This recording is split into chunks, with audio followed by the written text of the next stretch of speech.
본인이 가지고 있던 3조 정도 된대. 한 2조에서 3조 정도 되는 그림 콜렉션을요, 싹 다 재단에 기부하셨습니다.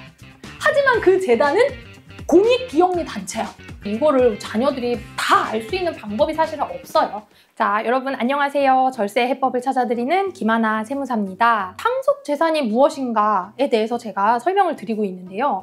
상속재산은 사실 총 4가지로 분류가 나눠집니다. 우리 아버지가 돌아가셨을 때를 생각을 해보면 아버지가 돌아가신 시점에 남아있는 모든 재산, 요거 이제 본래의 상속재산이라고 하고요. 그리고 두 번째는 간주 상속재산, 우리가 상속재산인지 잘 모르는 것들, 뭐 보험금이라던가 퇴직금이라던가 신탁재산 이런 거 있습니다. 그리고 상속재산인지 아예 생각조차 못하는 게 바로 사전증여재산이 있었습니다.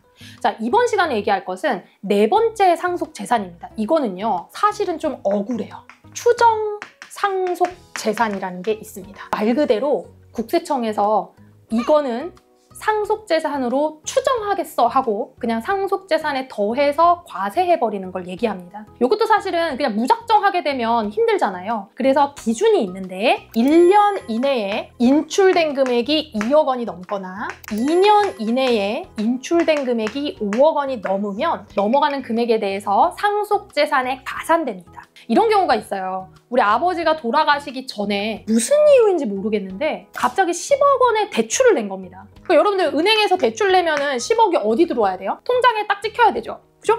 통장에 딱 찍혀야 되는데 이 10억 원이 들어와서 6억 원은 무언가 재산을 취득한 것이 확인이 됐어요. 그런데 4억 원은요, 어디로 갔는지, 누구를 줬는지 알 수가 없는 거예요. 자, 이런 경우에 이 4억 원에 대해서 소명을 해야 되거든요. 이걸 소명하지 못하면 추정상속재산으로 가산하겠다, 이런 얘기예요. 자, 이 재산을 판단하는 기준은, 자, 첫 번째는 이제 현금성 자산이 있습니다. 예적금 같은 거 얘기하는 거예요. 요걸 기준으로 1년 이내에 2억 이상 어디에 썼는지 알 수가 없다. 혹은 아버지 돌아가시고 2년 내에 봤더니 5억 이상 어디에 썼는지 알 수가 없다. 이렇게 되면은 전부 다 추정상속재산에 들어가야 되는 거고, 두 번째는 이제 부동산 처분하고 관련된 겁니다.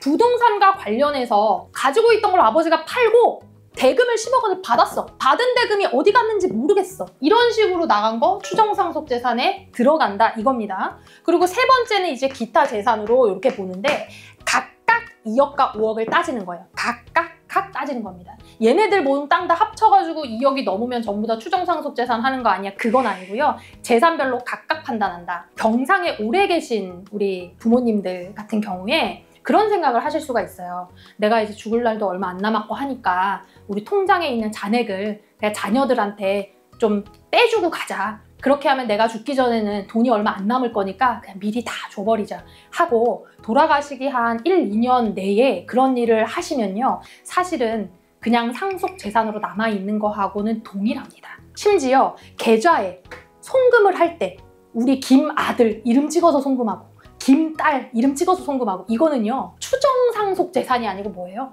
사전증여재산이잖아요. 그렇기 때문에 100% 다 사전증여재산으로 가산돼서 상속재산에 포함됩니다. 자, 그러면 4억 원이 어디로 갔는지 모르겠는데 아버지 통장을 봤더니 김아무개 이렇게 찍혀있는 거예요. 누군가에게 송금을 한 거예요. 근데 그 김아무개는 우리 상속인도 아니고 아무도 아니고 우리는 아무도 몰라. 우리 가족은 아무도 모르는 그 누군가에게 4억이 갔어. 그럼 이거는 상속재산이 인출된 것에 대한 사용처가 소명이 된 걸까요? 안 된 거예요. 누군가한테 그냥 보내줬다라는 걸 입증하는 거는요, 안 된 겁니다. 소명이 안 된 거예요. 무슨 이유인지, 왜 보냈는지, 물건을 산 건지, 옛날에 빌렸던 돈을 갚은 건지 다양한 사정들로 우리가 왜 돈이 나갔는지에 대해서 입증을 해야 되는 거지, 단순히 이 돈은 누굴 줬고 이 돈은 누굴 줬고 이 돈을 누굴 줬고 그럼 이제 그 누구들이 누구인지가 전부 다 밝혀내야 되는 거야. 누구들이 누구이냐, 상속인 외자자, 걔한테 왜 주냐, 그럼 사전증여 들어간다, 이런 식으로 다 순차적으로 다 접근이 돼야 되는 겁니다. 자, 그래서 돌아가시기 전에 돈을 이렇게 자녀들에게, 그것도 계좌로 차라리 현금을 좀 빼가지고 주신다 이러면은 정말로 그냥 알 수가 없으니까 추정상속재산으로 들어가면 어떻게 보냐면 얘를 전부 다 입증해라 그렇게 하지 않고요. 추정상속재산 전체 금액의 20% 혹은 2억 원 중에 작은 것까지는 입증을 안 해도 돼요. 그럼 10억 원이라 그러면 20%면 2억이죠? 그러니까 2억까지는 입증을 안 해도 야, 그 정도는 뭐 아버지가 생활비나 뭐 이런 거에 일반적으로 쓰실 수가 있겠지 하고 봐준단 말이에요. 20% 정도는. 그쵸? 근데 거기에 이름이 정확하게 찍혀 있으면은 그 봐주는 거고 뭐고 없이 그냥 싹 다 상속재산에 과세된다. 제가 이제 봤던 안타까운 사례는 뭐가 있냐면 진짜 좋은 분이셨던 거예요. 마음이. 그래서 이제 내가 진짜 빈손으로 와서 빈손으로 가는데 내가 이렇게 돈이 이렇게 많이 있는 거, 뭐 우리 자녀들 줘봤자 싸울 것 같고 이거 가지고 뭘 하겠나 싶어가지고 이거를 단체에다가 기부를 하셨어요. 여러분 이제 우리 알고 있는 공익법인 비영리 단체 있잖아요. 기부금 단체들 쉽게 얘기해서. 그런 데다가 이제 기부를 하는 것은 법적으로 인정된 단체에다가 기부를 하는 것은요. 상속재산으로 포함하지는 않습니다. 그런데 지정되지 않은 단체, 예를 들면 우리 고향 향후에, 동창회, 막 외국에 있는 무슨 시설, 막 비영리 시설 이런 데다가 주는 건요, 여러분. 아버지가 아무리 좋은 마음으로 기부를 했다 하더라도 어떻게 될까요? 상속인 외자에게 증여한 걸로 봐가지고 쌍들이 다 상속재산에 포함돼요. 무시무시한 일이 벌어지겠죠. 그래서 정말 안타깝게 정말 아버지가 남겨준 현금이 없는데 사전에 지출한 그런 것들이 싹 다 상속재산에 포함되면서 상속세를 자녀들이 부담해야 되는 이런 억울한 일도 있을 수가 있어요. 근데 요거를요 아주 절세 방법으로 활용을 할 수도 있어요. 여러분 우리 한 4, 5년 전에 우리나라 최고의 기업의 회장님께서 돌아가셨어요. 그때 우리 회장님께서 돌아가시면서 본인이 가지고 있던 3조 정도 된대. 한 2조에서 3조 정도 되는 그림 콜렉션을요 싹 다 재단에 기부하셨습니다. 근데 그 미술재단이 어딜까? 우리 회장님의 재단이야. 하지만 그 재단은 공익비영리 단체야. 그렇기 때문에 가지고 있는 모든 재산을 나의 재단일지라도 어쨌든 간에 거기다가 기부를 하면 얘는 상속재산에 포함이 안 되는. 그래서 이거를 정말 고액 자산가들은요 실제로 본인의 재단을 만들어서 출연하기도 합니다.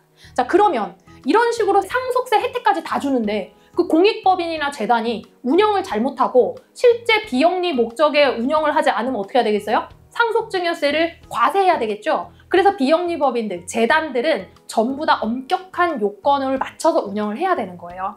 하지만 우리 상속세 시점에서는 굉장히 절세 효과가 있다. 그래서 제가 아는 우리 중소기업 회장님도 장학단체를 만드신 분들이 많이 있습니다. 제가 그런 거를 직접 자문도 해드렸었고요.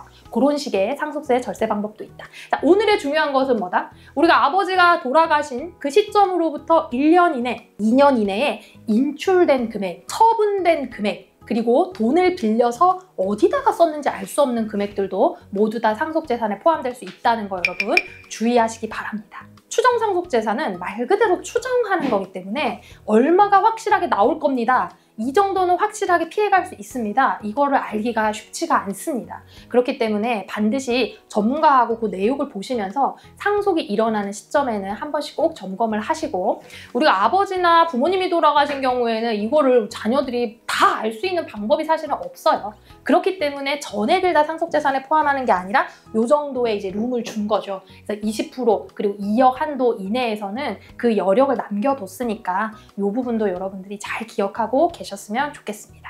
그냥 무작정 현금을 뺀다고 해결되는 건 아니라는 거 기억하시고요. 자, 오늘 영상이 도움되셨다면 좋아요하고 구독 꼭 부탁드릴게요. 감사합니다.